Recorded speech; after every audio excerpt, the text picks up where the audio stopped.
darah bercacaran di mana-mana.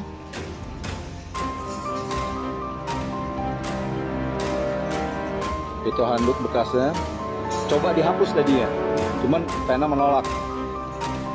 Karena mungkin dia udah banyak traumatis yang dialami ya. Jadi dia nggak pengen pada saat ini ada kondisi bekas yang terlihat itu dihapus gitu. Nah ini nih penting banget ya. Saya nggak tahu ya itu mimisan apa enggak, saya nggak mau suujon, cuman saya pikir sendiri ini kok kayak mimisan itu kayak ya, bukan nuduh itu mimisan, enggak saya nggak menuduh ya Mbak, nggak menuduh mimisan, cuman melihat anak saya sering mimisan. Dia nggak menanggapi karena semua sudah ada di secara hukum kan ada ya, Nia nggak ngerti itu ya.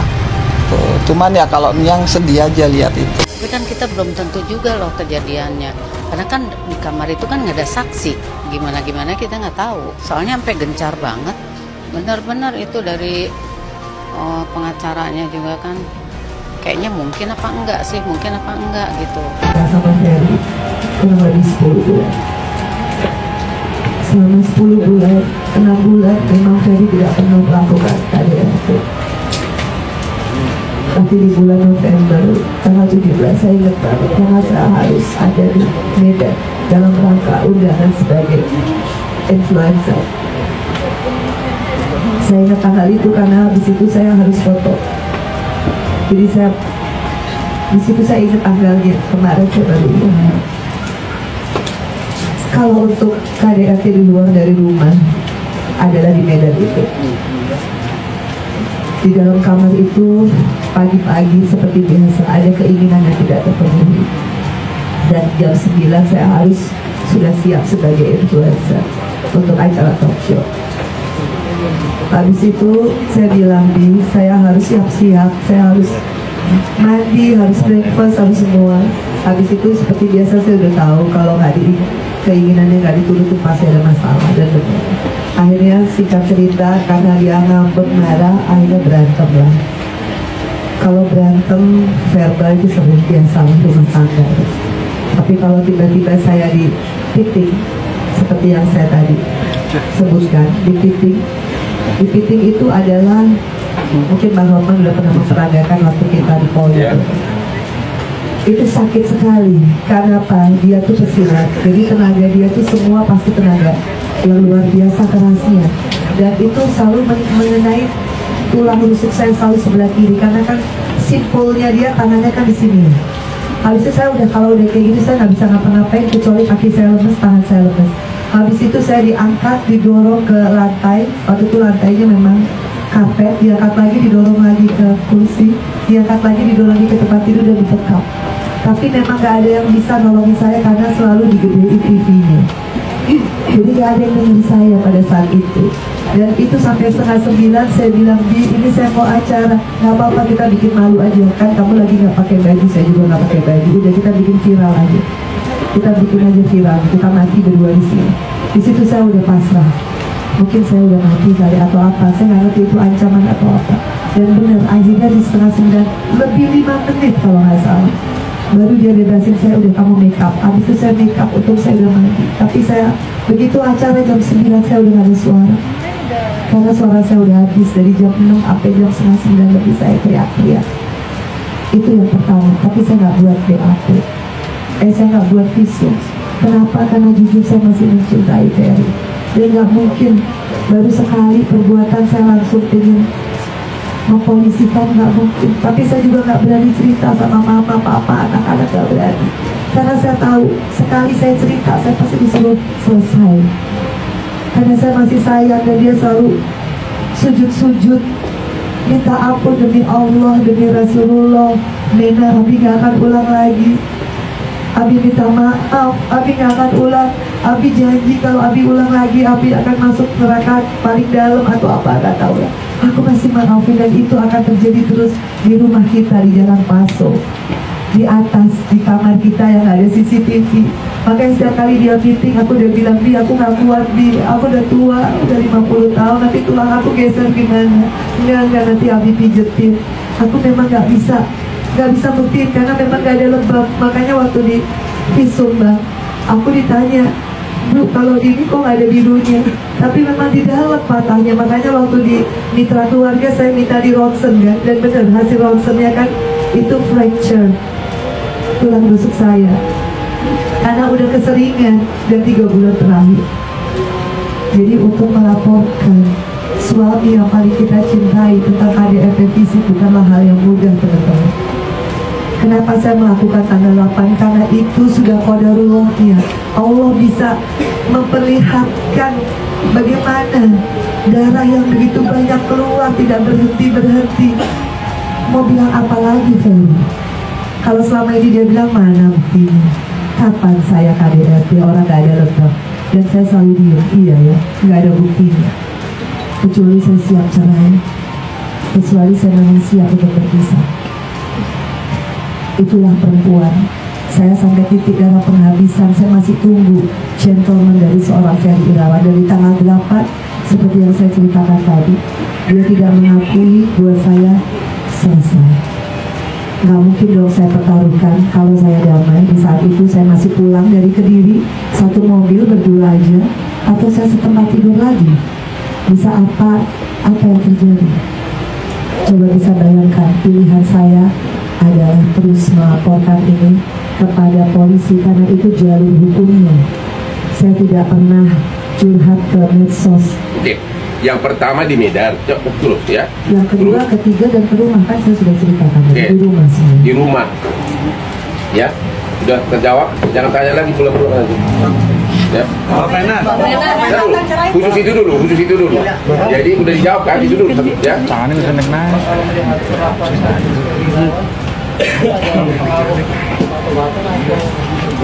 Kita nggak bisa sampai menjawab itu sekarang.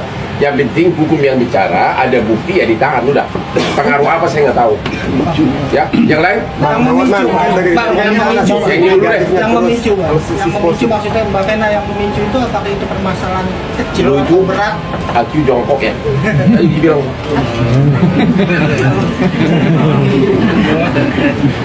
Ada permintaan yang tidak dipenuhi. Bukan itu aja, Pak. Oh, bukan itu aja. Itu salah satu. 6 bulan terakhir memang Ferry mulai menampakkan sifatnya seperti Aslinya keluar.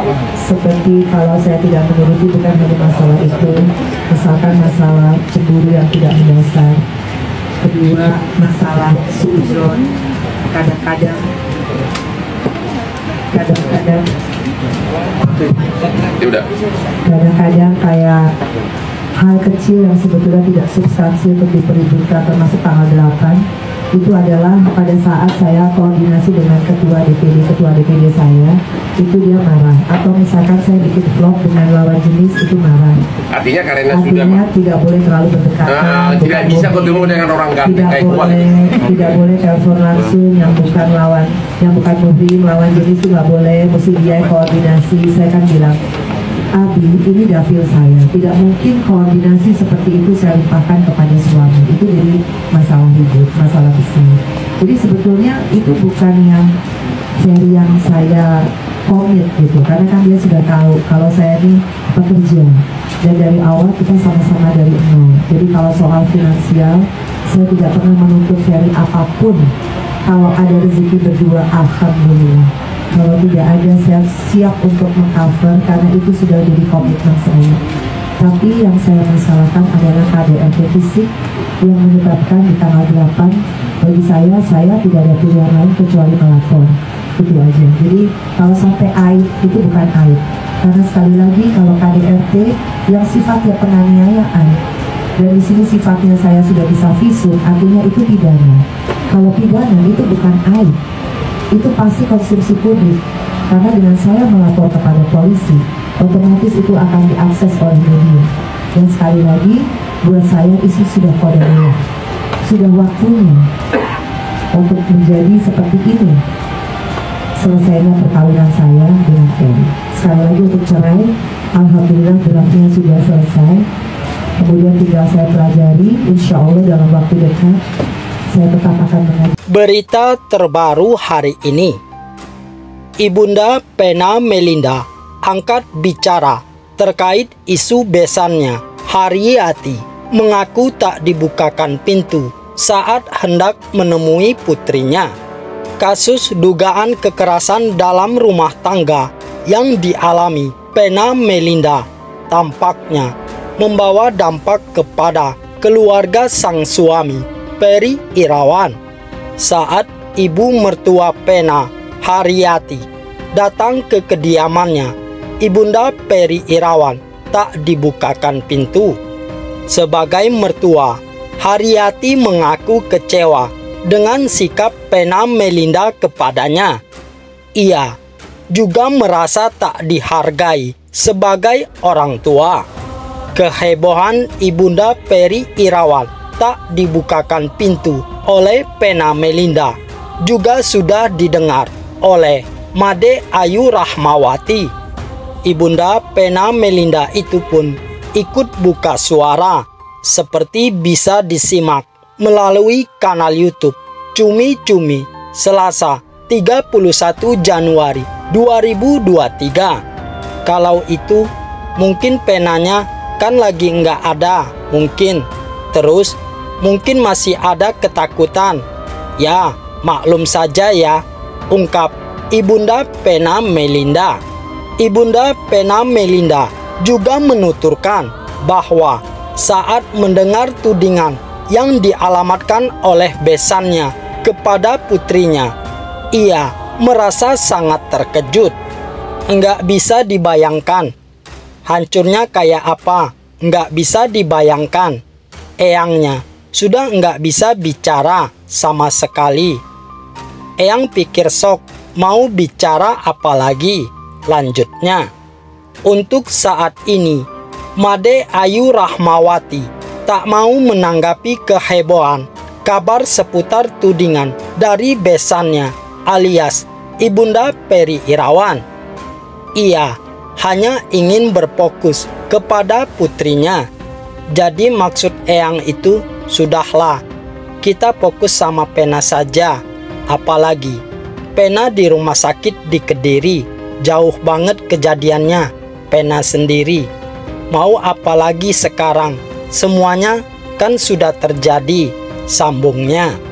Meski Pena Melinda telah dewasa dan memiliki anak laki-laki yang bisa melindunginya, Made Ayu Rahmawati tetap merasakan sakit yang begitu besar mengetahui peristiwa yang dialami Ibunda Perel Bramasta dan Atala Naupal itu.